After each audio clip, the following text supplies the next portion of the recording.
여러분 안녕하세요. 네, 자 인문과정 두 번째 시간이고요. 자, 우리 지난주에 우리 국토교육법상 국토계획 체계 중에서 광역도시계획 학습하셨고요. 그리고 저 광역도시계획이 수립된 지역이라면은 거기에 부합될 수 있도록 또 도시 또는 군 단위로 도시군 계획이 수립되고요. 그 도시군 계획에는 도시군 기본계획과 도시군 관리계획이 있다라고 했고요. 그리고 이제 그 도시군 관리 계획 중에서 지난주 이제 도시군 관리 계획이란 첫 번째가 이제 용도 지역과 용도 지구, 용도 구역의 지정과 변경에 관한 계획이다라고 했을 겁니다. 그 중에서 도시군 관리 계획 중에서 지금 용도 지역편을 학습을 하고 있고요.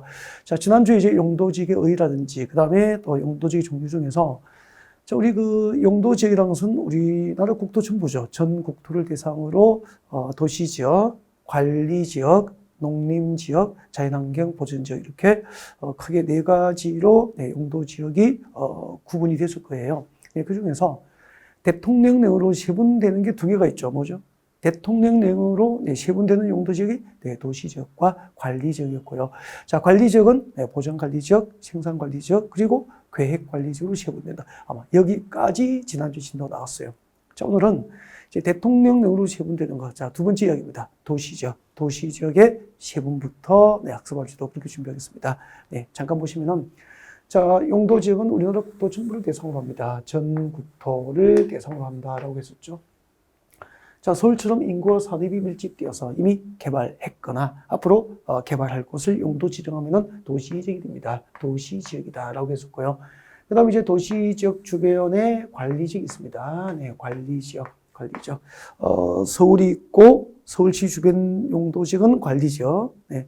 그 다음에 이제 그 관리지역 밖에 주로 이제 농림업의 진흥과 산림 보전을 목적으로 용도 지정합니다. 뭐죠? 농림지역이 되죠. 농림지역. 그리고 자, 도시지역으로부터 멀리 떨어진 곳. 자, 도시지역으로부터 멀리 떨어진 곳이 자연환경 보전, 수자원 보전, 해안 보전, 생태계 보전, 상수 및 문화재 보전 등을 목적으로 용도 지정합니다. 이게 뭐죠? 자연환경 보전지역, 자연환경 보전지역 이렇게 해서 우리나라 국토 전부를 대상으로 지정하는 용도 지역은 몇 개가 있죠? 자, 이렇게 4개가 있다. 그렇게 됩니다. 자, 그 중에서 관리지역은 이제 생산관리지역과 계획관리지역과 보전관리지역으로 세분되고요. 네, 이렇게 해서 자, 관리지역이 몇 개가 있었죠? 3개. 그렇게 해서 도시지역 밖에, 도시지역 외의 지역은 모두 5개의 용도지역이 있습니다. 여기까지 이제 지난주 진도 나왔고요. 자, 오늘은 자, 도시지역이 세분됩니다. 여러분, 도시지역이 세분되면은 자, 주거지역이 있고요. 상업지역이 있고요. 그리고 공업지역이 있고요. 그리고 녹지지역 이렇게 일단은 도시지역은 4개의 용도지역으로 세분됩니다. 그렇게 해서 주거지역, 상업지역, 공업지역, 녹지지역을 적어져 놔서 주, 상, 공, 녹 그렇게 암기하시면 돼요. 그리고 자, 이렇게 이제 주거지역, 상업지역, 공업지역, 녹지지역이 세분되면은 자, 이 도시지역 안에는 모두 몇 개가 있느냐면은 16개 용도지역으로 세분이 되는데 그러면 이제 서울시 관할 구역의 토지, 땅은 그 용도별로 땅의 종류가 16개로 이제 용도지역으로 이렇게 세분되어서 지정이 되어 있다는 거죠.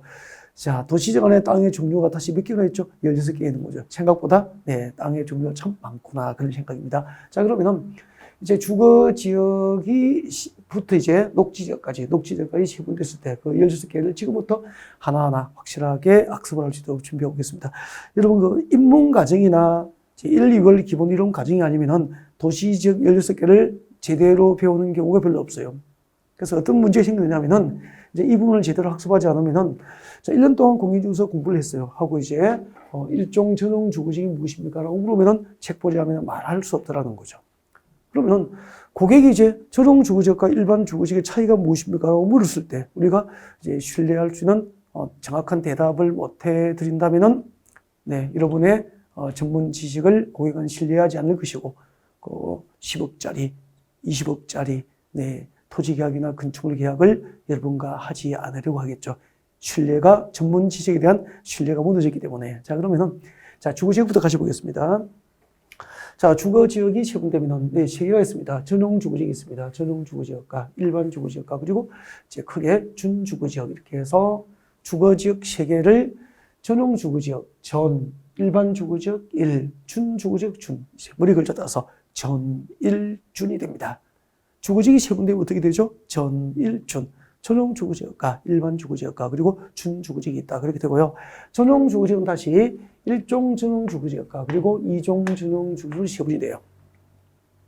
그러면은 1종 전용 주거지역은 한마디로 단독주택 전용 용도 지역이에요. 그래서 단독주택 중심의 양호한 주거환경 보호를 목표로 지정하면 이해해야 돼요. 단독주택 중심의 양호한 주거환경 보호를 목표로 용도 지정된 곳이 뭐죠? 1종 전용 주거지역입니다. 그래서 1종 전용 주거지역에서 여러분이 대지를 취득하면 땅을 사면은 단독주택 위주로 건축이 허가가 나요.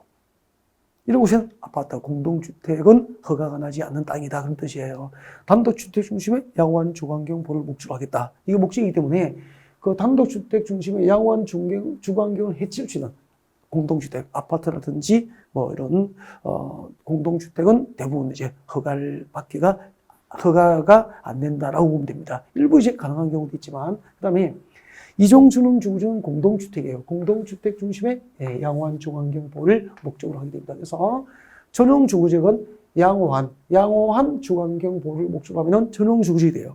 그 중에서 단독주택 중심으로 양호한 주거환경 보호를 목적으로 하겠다. 1종 전용 주거지역. 공동주택 중심으로 양호한 주거환경 보호를 목적으로 하겠다. 2종 전용 주거지역 이렇게 됩니다. 자, 주거지역에는 전용 주거지역이 있고 전용 주거지역은 1종과 2종으로 세 번 지정된다라고 배웠고요. 그 다음에 일반 주거지역인데, 자, 일반 주거지역은 자, 제가도 괜찮습니다. 층수입니다. 층수. 자, 주택의 층수가 분류 기준이에요. 자, 이렇게 층수를 기준으로 일반 주거지역은 1종 일반 주거지역부터 2종 일반 주거지역, 3종 일반 주거지역까지 3개로 세면 됩니다. 그럼 시험에서 주택의 층수를 기준으로 1종부터 3종까지 세분 지정이 가능한 용도지역을 물으면은 일반 주거지역이다라고 답을 하시면 되고요. 1종 일반 주거지역은 저층주택입니다. 저층주택 중심의 편리한 주거환경 조성이 목적이에요. 그 다음에 2종 전용 주거지역은 중층주택 중심의 편리한 주거환경 조성이 목적이에요. 그 다음에 3종 일반 주거지역은 중고층 중심의 편리한 주거환경 조성을 목적으로 지정합니다. 그래서 여러분이 만약에 15층 이상의 고층 아파트 단지가 모여있는 곳에 살고 있다. 그러면은 3종 일반 주거지역에 내가 살고 있는 지역의 용도지역은 3종 일반 주거지역 확률이 매우 높구나. 그렇게 생각하시면 돼요. 아, 그렇구나. 이렇게 해서 제일 위에서부터 외우면 이제, 자, 단독, 공동, 저층, 중층, 중고층 이렇게 외우시면 되죠. 아시겠죠? 그러면은, 그럼 이제 궁금합니다. 전용 주거지역과 일반 주거지역은 무엇을 구분하냐면, 법이 정한 목적이 양호한 주거환경 보호를 목적으로 하면은, 전용 주거지역이에요. 그 다음에 일반 주거지역의 목적은 전부 편리한 주거환경 조성이 목적이에요. 그래서 양호한 주거환경 보호를 목적으로 하면 전용 주거지역, 편리한 주거환경 조성을 목적으로 하면 일반 주거지역. 그런데 양호한, 편리한 참 추상적이죠. 실제로 어떻게 될까? 자, 보여드리겠습니다. 여러분, 여기 서울의 강남역이에요. 강남역입니다. 강남역에도 마을버스가 와요. 마을버스는 대로로 달립니까? 주변에 좁은 도로로 달립니까? 그렇죠. 이렇게, 강남 대로에서 손님을 태우고, 주변 도로로 이렇게 나가게 되잖아요. 나가서 올라갑니다. 쭉 올라가서, 자, 이렇게 이제 산이 있고, 네, 자, 이런 동네가 있으면은, 자, 이 동네 보십시오. 이 동네 아파트 단지가 있습니다. 이 동네 아파트 단지는, 네, 자, 마을버스 타고 30분 가서 버스에서 내려서 다시 5분을 걸어서 올라가는 아파트 단지예요. 그러면은, 자, 이런 곳에 집 보러 가면은 참 살기 좋다 그러죠. 왜요? 공기 좋죠, 조용하죠, 깨끗하죠. 그죠? 근데 이런 곳은 일상생활이 편리하진 않잖아요. 단지 주거 환경이 양호할 뿐이라는 거죠. 그래서 이런 지역이 전용 주거지역이 되는 거죠. 그래서 우리가 이제 뭐 이런 얘기 하잖아. 숲시권 아파트라고. 그래서 숲시권 아파트가 있는 지역, 또 그 주변 지역에 단독주택이 있는 지역은 전용 주거지로서 상당히 양호한 주거환경 보호를 목적으로 지정된 전용 주거지역이 되는 거죠. 이해가 되죠? 네. 그 다음에 그 강남역 주변에 역세권 아파트가 있잖아요. 강남역에서 걸어서 뭐 10분, 15분에 도착할 수 있는 역세권 아파트 단지가 있거나 단독주택 단지가 있다면 이런 지역은 일상생활이 참 편리하죠. 주거환경이 시끄럽죠. 소음이 많죠. 공해도 좀 있죠. 그죠? 그래서 주거환경이 양호하진 않지만 일상생활이 편리하다고. 그래서 역세권에 있는 주택지는 일반 주거지가 되는 거예요. 일반 주거지요. 그러면 강남역으로부터 걸어서 5분 거리에 있는 아파트고 층수가 뭐 15층, 20층, 30층 아파트가 있다. 그러면 3종 일반 주거지일 확률이 높다. 그런 얘기예요. 이제 양호하고 편리한 구분하시겠죠. 일상생활이 편리한 일상생활이 편리한 주택지는 일반 주거지요.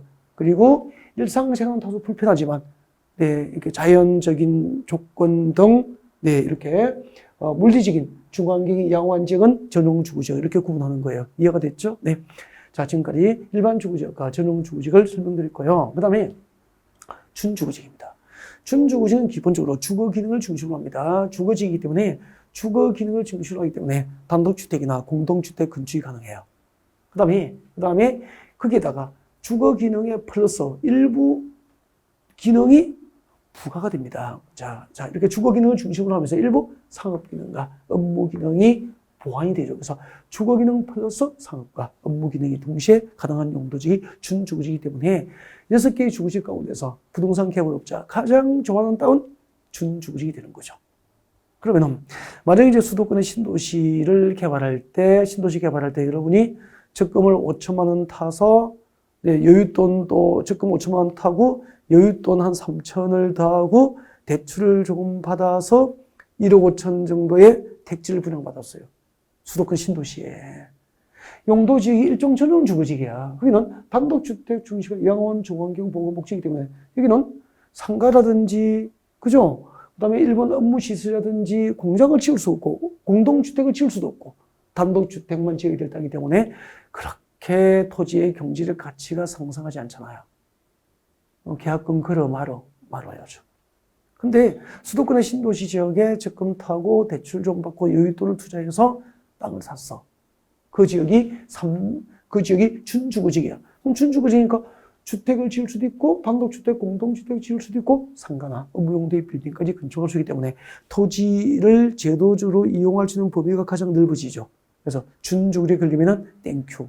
계약금을 거는 순간 프리미엄이 붙을 확률이 높지 않습니까? 그래서 이 용도지의 지정 목적만 잘 해석해서 현장에 적용해도 토지를 바라보는 여러분의 그 어떤 토지의 가치를 평가할 수 있는 여러분의 전문 지식이 크게 향상되잖아요. 그래서 이것을 암기하는 것이 이것을 조문으로 해석하고 현장에 연결하면 전문 지식으로 바뀌게 되잖아요. 그 마법이 가능한 게 부동산 공법이에요. 그 다음에 상업적입니다. 자, 그렇게 해서 주거지역은 전용 주거지역과 일반 주거지역과 준주거지역 어떻게 외웠죠? 전일준. 일반 주거지역은 1종과 2종으로 시분되고, 전용 주거지역은 1종과 2종으로, 일반 주거지역은 주택 층수에 따라서 1종부터 3종까지 세분된다. 여기까지 공부했죠. 그리고 주거지역이 세분된 6개 중에서 가장 준주거지역의 제도적으로 이용 범위가 가장 넓어요. 주거 기능의 상업과 업무 기능이 플러스 되니까. 맞죠? 그 다음에 이제 상업지역입니다. 자, 상업지역은 3개가 있습니다.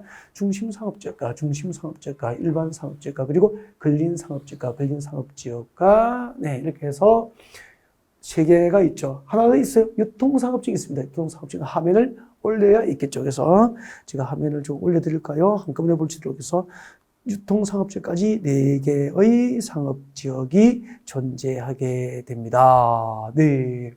자, 보겠습니다.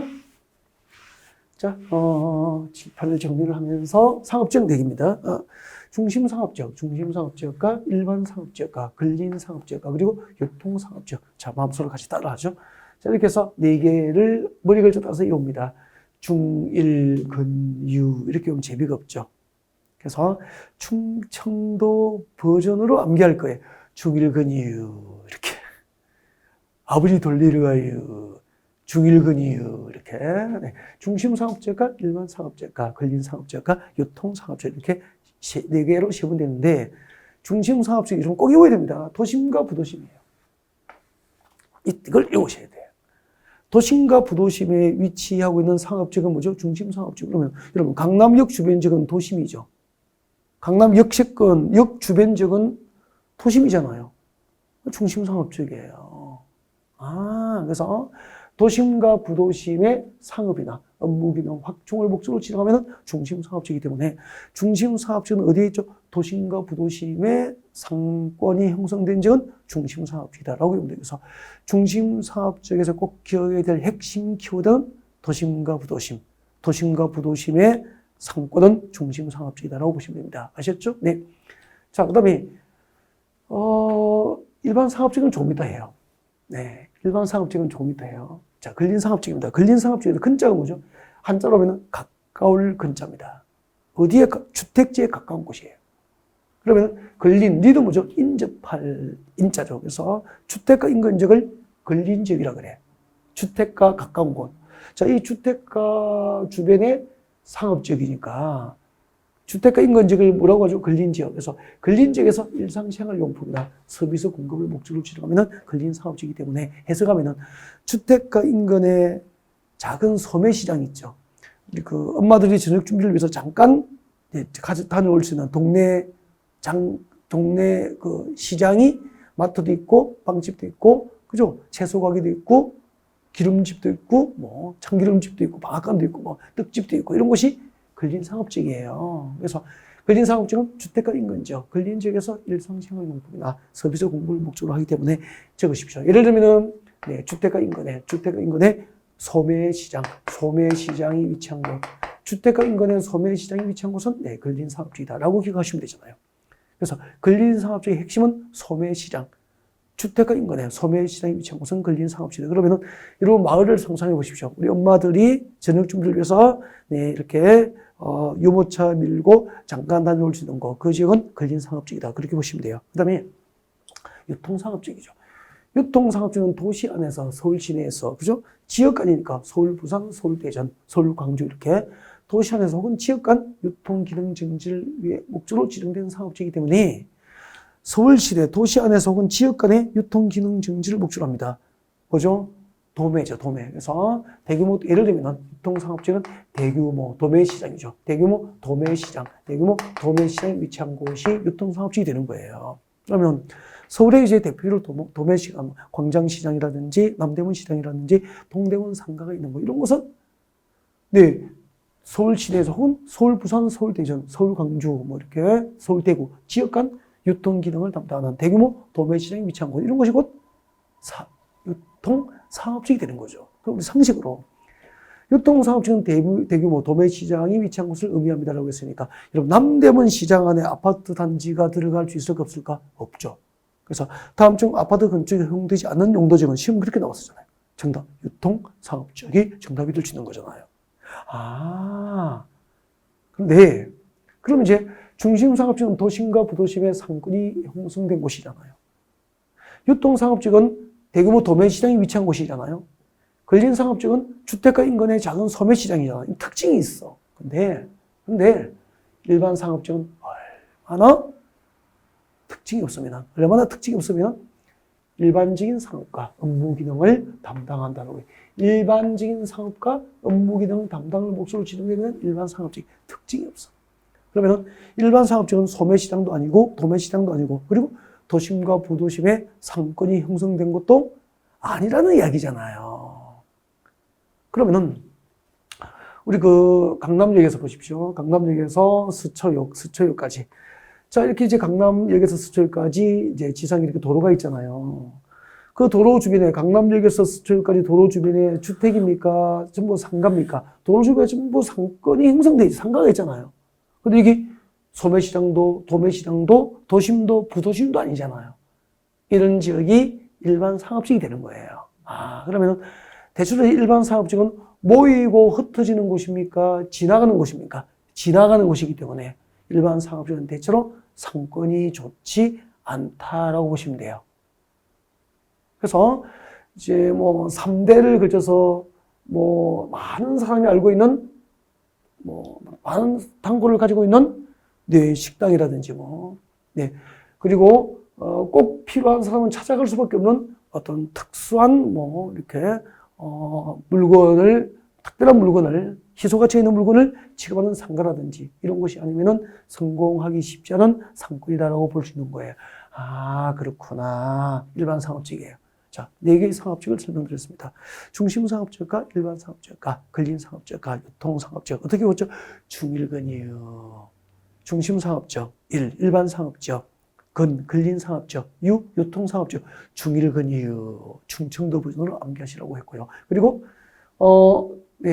도심과 부도심에 형성된 상권은 중심 상업적. 일반적인 사업과 업무 기능 담당을 목적으로 합니다. 일반 상업적. 그죠?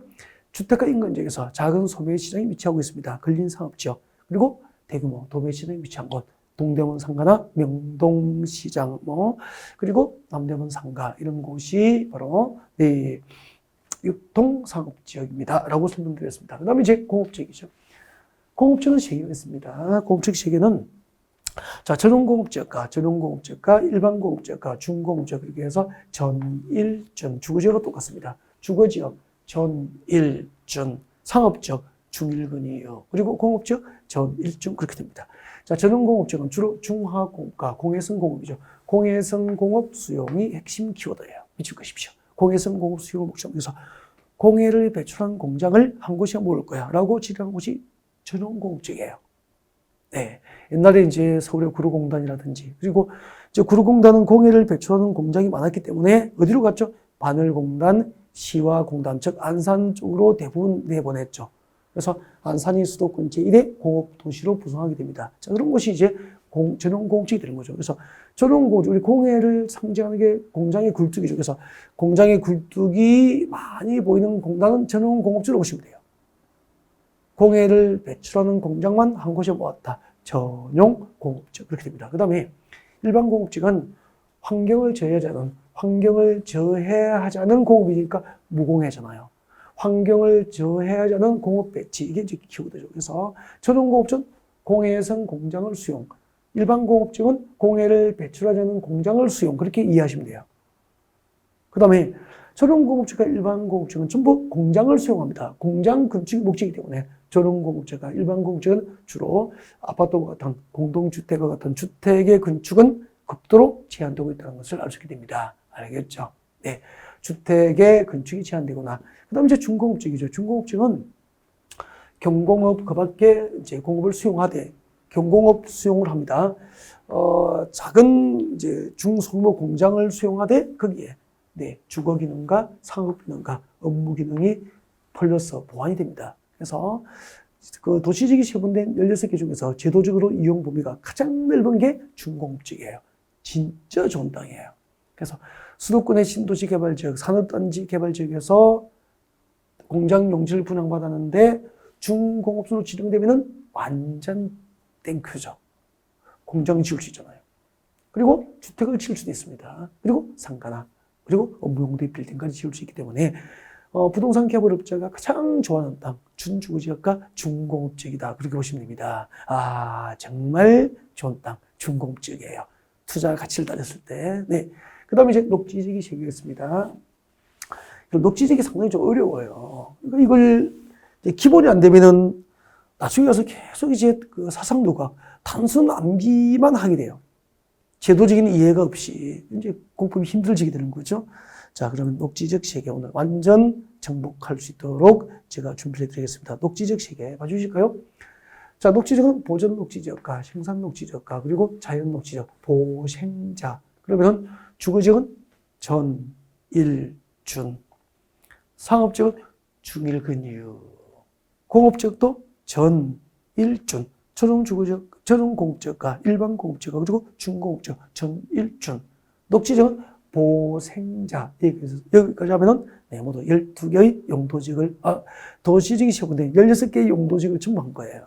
그럼 이제, 녹지적은 보전 녹지적과 생산 녹지적과 자연 녹지적이 있는데, 이거 한번 보십시오. 보전 녹지적은 뭐죠? 도시의 자연환경, 도시의 자연환경, 경관, 산림, 녹지 공간을 보존하는 게 목적이에요. 그래서 이거 다 외우세요라고 하니까 잘 안 되더라고요. 그래서 도시의 자연환경 보존을 목적으로 한다라고 외우라고 합니다. 저는. 도시의 자연환경 보존이 목적이죠. 그러니까 도시적 안에서 자연환경, 경관, 산림, 녹지 공간 보전의 목적, 보전. 그럼 보십시오. 서울의 도시적의 땅을 샀는데, 보전 녹지지역이면은 도시의 자연환경, 경관, 산림, 녹지 공간, 보전의 목적이기 때문에 이 보전 녹지는 개발이 안 돼요. 언제까지? 장기적으로 개발이 안 돼요. 장기적으로. 즉 10년 이후에도 20년 이후에도 사적인 개발 행위가 허가될 확률이 거의 없다라고 보시면 됩니다. 보전 녹지지역. 그래서 적금 타서 싸다고 보전 녹지지역의 땅을 사는 순간 그 집은 부동산을 통하여 경제적 부를 증대시킬 기회를 잃어버렸다라고 해도 지나친 말은 아닐 거예요. 큰일 나요. 그 다음에 생산녹지. 생산녹지는 농업적 생산이죠. 농업적 생산을 위해서 개발을 유보입니다. 유보는 영원한 금지입니까? 일시적 금지입니까? 일시적 금지이기 때문에 생산녹지는 농업적 생산을 위해서 개발이 유보가 된 녹지지이기 때문에 일단은 이 지역은 장기적으로 개발 가능성이 있다라고 보시면 돼요. 장기적으로 개발 가능성이 있다라고 해석하시면 되죠. 그러면은 땅 사도면 언젠간 개발되면서 내가 부자가 될 수 있습니까? 아니에요. 근데 그 장기가 10년일 수도 있고, 15년일 수도 있고, 20년일 수도 있고, 30년 이후일 수도 있으면은 여러분이 땅 사서 30년 이후에 개발될 가능성이라면은 여러분은 경제로 크게 이득을 볼 확률이 없을 수도 있는 거잖아, 거의. 그 다음에 자연녹지적은 불가피한 경우에 하나요. 제한적 개발이 허용됩니다. 그래서 자, 녹지적 세계 중에서 현재 유일하게 개발 가능한 녹지는 무슨 녹지죠? 그렇죠. 자연 녹지 그렇게 보면 됩니다. 보전 녹지는 완전 개발할 수 없습니다. 생산 녹지는 장기적으로 개발 가능성이 있습니다. 자연 녹지는 제한적이지만 녹지주로 묶이기 때문에 자유롭진 않아요. 제한적이지만 제한이 현재 유일하게 개발이 가능한 녹지가 자연 녹지다. 그렇게 볼 수 있죠. 여러분 한번 보십시오. 저는 이렇게 설명합니다. 녹지적 세계를 여러분 여기 이제 서울시 주변에 이제 산림이고요. 자, 이게 이제 임야는 대부분 이제 녹지지로 묶이게 되죠. 자, 녹지지역은 이제 보전 녹지지역이 있습니다. 보전 녹지지역과 생산 녹지지역과 그리고 자연 녹지지역 이렇게 이제 세분이 되죠. 보전 녹지지역과 생산 녹지지역과 자연 녹지지역 이렇게 세분이 되겠죠. 자, 그러면은 보전 녹지는 장기적으로 개발이 안 됩니다. 네, 개발되지 않죠. 네, 어떤 곳이냐면은 여러분이 그 등산을 갔습니다. 등산을 가면은 봄이 되면은 이 봄을 알리는 봄의 전령사, 그죠? 노란 산수유가 피어요. 노란 산수유가 피거나 그 다음에 또 하얀 매화꽃이 피어요. 하얀 매화꽃이 피어요. 이런 것은 매화나무하고 산수유나무는 야생입니까? 가수 목적으로 심은 겁니까? 그렇죠. 과수를 목적으로 심은 곳이에요. 그래서 아까 생산 녹지지역의 지적 목적이 뭐죠? 농업적 생산. 농업적 생산이 가능하면 전 밭이 있어야 되고, 논이 있어야 되고, 그리고 과수원이 있어야 되잖아요. 그래서 우리 도시 주변에 전답 가수원 등 농지가 있는 곳, 이런 곳은 생산 녹지지에 있는 거죠. 그러면은 대전시 주변에, 서울시 주변에, 강릉시 주변에 하얗게 봄철이 되면은 매화꽃이 피고 노란 산수유가 피는 곳은 네, 가수 목적으로 네, 가수원이 조성된 지이기 때문에 생산 녹지지이다라고 보면 돼요. 아시겠죠? 네. 그다음에 자, 그 가수원길을 지나서 올라갑니다. 예, 가수원길을 지나서 올라가면은 이제 봄이 되면은 여기저기 이제 진달래가 피기 시작하죠. 이 진달래는 가수 목적으로 심었습니까? 야생입니까? 야생이죠. 그래서 이 진달래가 피는 순간 보전 녹지지역에 그 지역부터 이제 보전 녹지지 되는 거죠. 예를 들면. 그래서 이런 지역은 개발이 장기적으로 불가능합니다. 그래서 진달래 피고 새가 울면 보전 녹지지역이에요. 매화꽃 피고 산수유 피고 뭐죠? 생산 녹지지역이에요. 아셨죠? 그다음에 우리 등산로 입구에 보면 전원주택 단지가 조성되어 있거나 그죠? 그 다음에 이제 이렇게 펜션 같은 것이 개발되어 있고 뭐 이런 곳은 제한적이지만 개발이 가능한 녹지를 의미하는 거잖아. 그죠? 개발은 곧 건축을 의미하거든요. 그래서 우리 등산로 입구에 건축물이 하나씩 보이는 곳은 자연 녹지지일 확률이 높다. 그렇게 보시면 되죠. 아셨죠? 네. 진달래 피고 새가 울면은 보전 녹지. 매화꽃 피고 산수유 피고 생산 녹지. 그 다음에 제한적이지만 개발이 허용됩니다. 뭐죠? 자연 녹지. 그렇게 보시면 됩니다. 자, 지금까지 해서 도시적이 세분된 16개 용도지역에 대해서 구체적으로 학습을 했습니다. 우리는 지난주에 이제 용도지역의 개요를 설명드렸고요. 그리고 용도지역의 종류를 지금 방금 마무리해서 제가 관리적 세분은 지난주에, 오늘 도시적에서 세분. 도시적의 세분들이 모두 몇 개죠? 네. 제1종 전용조구지역부터 자연녹지역까지 모두 16개 용도지역이 있다. 여기까지 공부를 하신 거죠. 자, 그 다음에 이제 용도지역 안에서 금폐율. 용도지역 안에서의 금폐율을 학습하겠습니다.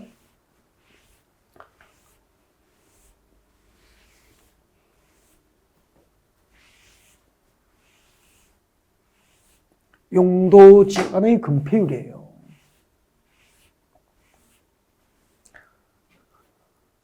자, 금폐율이 무엇이죠? 금폐율이라는 것은 대지 면적에 대한 건축 면적의 비율을 금폐율이라고 합니다. 다시 같이 할까요? 금폐율이 뭐죠? 대지 면적에 대한 건축 면적의 비율이에요. 네. 예를 들면은, 자, 내 고객이 만약에 100제곱미터의 농지를 가지고 있습니다. 100제곱미터의 대지를 샀어요. 100제곱미터의 대지를 샀어요. 전부 건축이 돼버리면은, 이 100제곱미터 대지에 전부 건축이 도로죠. 도로가 있고. 100제곱미터 대지에 전부 건축을 해버리면은, 대지에 공지가 없죠. 대지 안에 공지가 없으면은 어떻게 되죠? 공지가 없으면은 채광, 건축된 건축의 채광, 햇빛을 받을 수도 없고, 통풍, 바람이 통할 수도 없고, 그리고 대지 안에 공지가 없이 건축물이 과밀화되어 있으면은 화재가 발생하면 금방 연소가 외곽으로 확산돼 버리잖아요. 그래서 이제 법으로 만약에 100제곱미터 대지가 있으면은 그 100제곱미터 대지의 건축 면적을 50제곱미터 이하로 제한할 수 있잖아. 그러면은 100제곱미터 대지에 건축이 된 면적이 50제곱미터, 건축 면적이 50제곱미터라면은 이것을 100분율로 표시하면 이게 금표율이 되는 거죠. 그럼 얼마죠? 50%가 금표율이 된다 이 말입니다. 그러면은 어떤 용도지역에 허용된 금표율의 최대 한도가 50%라는 것은 대지 면적의 50%까지 건축 면적을 법상 허용한다는 뜻이에요. 그러면은 금표율을 60%로 높여주면은 100제곱미터 대지의 건축 면적이 50제곱미터에서 60제곱미터로 이렇게 건축 면적이 늘어나는 대신에 대지 안의 공지, 건축되지 않은 공지의 면적은 줄어들겠죠. 그러면은 건축주의 입장에서는 금표율이 완화되면은 똑같은 대지에 건물을 더 크게 지으니까 경제적으로 이익이 되니까 좋아하겠죠. 반대로 금표율의 최대 한도를 50%에서 40%로 낮춰버리면은 이것을 금표율을 강화한다 그래요. 금표율을 강화하라 그러죠. 금표율 50%를 60%로 높여주면은 이것은 뭐죠? 금표율을 완화한다 그래요. 완화. 금표율이 이제 50%가 40% 강화되면은 대지의 건축 면적이 50제곱미터가 40제곱미터 줄어들고 반대로 그만큼 공지는 넓어지게 되죠. 이렇게 여러분의 고객이 선물한 게 용도지역 안에 대지를 취득했을 때 그 대지에 건축 가능한 면적을 용도지역의 지정 목적에 맞도록 건축 가능한 면적, 건축 면적을 적절하게 규제하려고 용도지역 안에 대지를 취득한 자가 건축을 할 때 그 지정 목적에 맞도록 용도지역별 지정 목적에 맞도록 건축 가능한 면적을 규제하기 위해서 만든 게 뭐죠? 금표율이 되는 거예요. 이해가 됐죠? 읽어볼까요? 금표율이란 대지 면적에 대한 건축 면적의 비율을 말합니다. 밑줄 긋죠? 대지 면적에 대한 건축 면적의 비율을 말하고 대지의 건축 가능한 면적을 적절하게 규제해서 대지의 적당한 공지를 확보하고 그 공지를 통하여 채광, 건축물이 채광, 햇빛을 받게 하고 통풍, 바람이 통하게 하고 화재 발생 시 연소 차단 등을 목적으로 금표율 제도가 도입됐다는 뜻입니다. 여기서 시험 나올 건 없습니다. 외울 필요는 없죠. 이건 기억하십시오. 금표율이 뭐죠? 말할 수 있게 대지 면적에 대한 건축 면적의 비율이다라고. 그 다음에 이제 특징 참고하시면 되고요. 그 다음에 이제 참고하시면 돼요. 이런 거 시험 나오는 거 아니니까. 그러면 이제 시험이 어디서 나오냐면은 조금 전에 이제 그 용도지역은 도시적 밖에 5개, 그죠? 관리지역 3개, 농림지역, 자연환경 보존지역 5개, 도시지역 안에 몇 개 있죠? 16개. 그래서 우리 대한민국 국토 전부를 대상으로 네, 토지의 종류는 용도별로 몇 개가 있죠? 21개의 용도지가 있다는 거죠.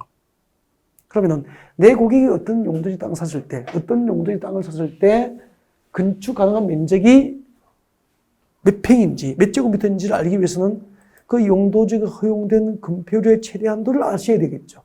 그래서 지금부터 뭘 공부하냐면은 용도지 안에서 자, 건폐율과 건폐율의 최대 한도, 일단 건폐율의 최대 한도를 암기를 하셔야 돼요. 조금 전에 배웠죠. 일정 천ung 주류부터 제일 밑에 이제 자연환경 보전지역까지, 일정 천ung 주류부터 제일 밑에 자연환경 보전지역까지 21개 용도 지역의 종류를 그대로 순서를 암기를 하시고요. 그 다음에 이제 예를 들면은 일정 천ung 주거지역에서 대통령령으로 허용하는 건폐율의 최대한도, 이때 대통령령은 뭐죠? 이 법이 뭐죠? 국토계획법 시행안에 이 법은 국토계획법, 건축법 시행안에 이 법은 건축법이 되니까 이 법, 국토계획법이죠. 자, 국토계획법 이 법 시행령이죠. 국토계획법 시행령. 이 시행령하고 대통령령은 같은 말이에요. 그러니까 국토계획법 시행령에서는 이 21개 용도 지역별로 이렇게 건폐율 최대한도를 허용하고 있습니다. 이걸 암기하셔야 돼요. 이 실무에서 바로 쓰이니까. 그래서 시험에 매년 나와요. 그러니까 용적률 아니면 건폐율 둘 중 하나는 매년 나온다고 보셔야 돼요. 그럼 반드시 암기를 하셔야 된다는 거죠. 너무 쉬워요. 자, 일정 천ung 주거지부터 준주거지까지. 여기는 주거지이잖아요. 주거지는 공장입니까? 집입니까? 집이죠. 그러면은 저는 이제 부동산 공법을 강의하는 공법 선생이고요. 그죠? 이제 우리는 두 번째, 지난주 이제 뵙고 오늘 이제 2주차 뵙게 됐으니까, 2회차 뵙게 됐으니까, 이제 이 정도 되면 전화번호를 서로 따야죠. 그래서 제 집 전화번호를 공개합니다. 제 집 전화번호는 55국에 6657이에요. 55국에 6657. 주거지역의 건폐율의 최대한도 다 외워버렸죠. 55국에 6657. 그러면은 여러분이 나중에 준주거지에서 여러분의 고객이 대지를 취득하면은 준주거지에서는 대지 면적의 몇 프로까지? 70%까지 건축 면적이 가능하다. 그러면은 준주거지의 대지를 1000제곱미터를 사면은 그 1000제곱미터 중에서 700제곱미터까지 건축이 법상 가능하다. 그런 뜻이에요, 이게. 아, 그렇구나. 그 다음에 이제 상업지역입니다. 상업지역은 주택이에요, 상가예요? 상가죠. 그래서 저희 집 상가. 저희 집 상가 전화번호를 공개합니다. 집 전화번호 몇 번이죠? 55국에 6657. 상가는 9878. 이거 9878 이렇게 하면 재미없어요. 어떻게 한다고? 9878, 9878, 9878, 9878, 9878. 상가 번호입니다. 집 전화번호 몇 번이죠? 55국에 6657. 상가가 몇 번이죠? 9878. 그리고 공업지역은 전부 777입니다. 그래서 서울시 공업지역에서 대지를 취득하면 대지 면적의 70%까지 공장 건축이 허용되고요. 대지 면적의 30%는 공장 앞마당을 남겨둬야 돼요. 건축하지 않고. 자동차 들어와서 물건도 부품도 원재료도 실어오고 또 만들어진 상품을 싣고 나가고 이렇게 되죠. 그 다음에 이제 녹지지역부터 비도시지역입니다. 여러분, 녹지지역부터 비도시지역은 주요 그 지정 목적이 개발 용도입니까? 보전 용도입니까? 보전 목적으로 지정된 용도들이 많기 때문에 전부 건폐율이 20% 이하예요. 네. 그래서 도시적 외지역, 녹지지역부터 비도시지역은 네, 전부, 녹지지역부터 비도시지역은 전부 건폐율이 20%입니다. 전부 20% 이하인데 계획관리지역만 40%까지 허용돼요. 왜냐면은 요즘에 여러분 100세 시대잖아요. 진짜 100세 시대가 현실이구나. 지금 현재 현실이구나 하는 게 실감이 나요. 요즘에 진짜. 그렇죠. 주변에 보면은 그 90이 넘으신 노인분들, 어르신들 많이 뵐 수 있게 됩니다. 그죠? 그분들은 95, 곧 100세 될 거예요. 그래서 진짜 100세 시대, 지금 100세 시대라고요. 지금 우리 공부 열심히 공부하고 있는 우리는 100세 시대가 아니고 110, 120까지. 그래서 운 좋아야 우리 세대는 운 좋아야 100살 안에 죽을 수 있다. 운 나쁘면 110살, 20살, 130살까지 살 수도 있다. 큰일 났어요. 그래서 열심히 공부하고 미래를 준비해야 된다고. 아니, 120세까지, 110살까지 살아야 되는데. 그죠? 65세 은퇴해서 놀고 먹을 수는 없잖아요. 그래서 열심히 공부하셔야 되는 거죠. 그래서 지금 100세시대이기 때문에 인생의 계획을 40대 이후에 세워도 늦지 않다. 그래서 계획관리직은 40이에요. 재밌지 않나요? 다 외웠죠? 저 눈을 봅니다. 저 눈을 보고 같이 합니다. 그럼 저희 집 전화번호 몇 번이죠? 주거지역. 저희 집 전화번호 몇 번이죠? 55국에 6657. 상업지역. 상가번호 몇 번이죠? 9878. 공업지역은 전부 777. 녹지지역부터 비도시지역은 전부 20인데 인생의 계획은 몇 세? 40세 이후에 세워도 늦지 않다는 거죠. 왜요? 100세 시대니까. 그래서 계획관리직의 금필요 시간은 40% 이하 불만해서 각 시군 조례로 정한다. 그렇게 하면 됩니다. 여기까지가 이제 금표를 공부한 거죠. 아셨죠? 네. 자, 그러면 이제 용적률 보겠습니다. 용적률을 공부하겠습니다. 용적률.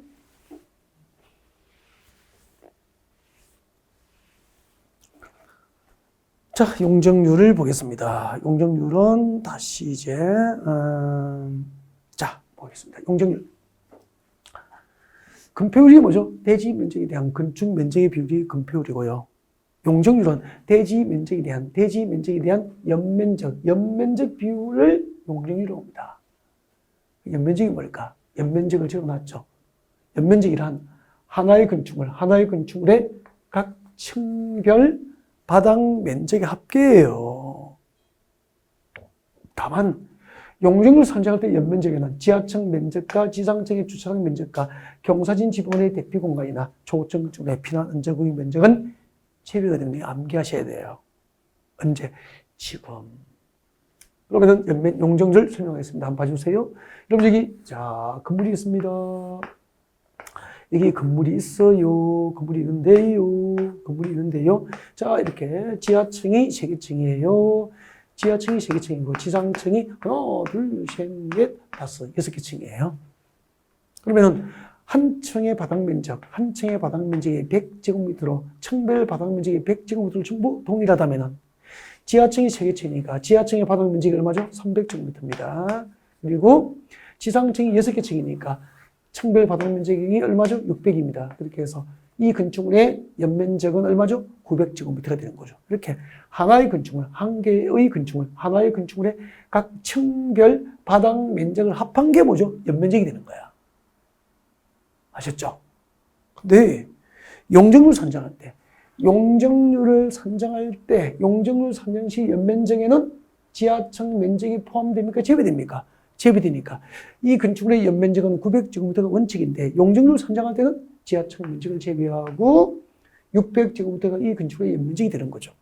그럼 만약에 지상층이 7층, 8층, 9층이면은 용적률 산정을 위한 연면적이 700제곱미터, 800제곱미터, 900제곱미터 될 거 아니에요. 그러면은 연면적이 600이 700, 800, 900이 되면은 건물의 높이는 낮아집니까? 높아집니까? 높아지는 거죠. 맞죠? 그러면은 대지 면적이 그대로인데 연면적이 커지면은 분모가 그대로인데 분자가 커지면 몫이 커지잖아요. 그래서 어떤 용도적으로 허용되는 용적률을 여러분 앞으로 재건축할 때 용적률이 150%인데 이걸 180%, 200% 이렇게 높여주면은 용적률의 한도를 크게 해주면은 층별 바닥면적 합계, 연면적 규모가 커지기 때문에 건축의 높이가 어떻게 되죠? 높게 건축이 되는 거예요. 반대로 용적률의 허용 한도를 낮춰버리면은 층별 바닥면적 합계, 연면적이 600제곱미터가 500, 400으로 작아지잖아요. 건물은 높아집니까? 낮아집니까? 낮아진다 이 말이야. 그래서 내 고객이 어떤 용도적인 대지를 취득했을 때 건축 가능한 면적을 규제하는 게 뭐죠? 건폐율. 건폐율 50%면은 대지 면적 50%만 건축이 가능해지잖아요. 나머지 50%는 공지로 남겨야 되잖아요. 그리고 그 용도지가 형성된 용적률의 한도에 따라서 건축하는 건축에 뭐가 결정되는 거죠? 높이가 결정된다 이 말입니다. 그래서 어떤 용도지에 내 고객이 땅 샀을 때 건축 가능한 면적을 결정하는 게 뭐죠? 건폐율. 건축 가능한 건축물 높이를 결정하는 게 뭐죠? 용적률이 되는 거예요. 이제 건폐율과 용적률의 개념은 다 아셨고요.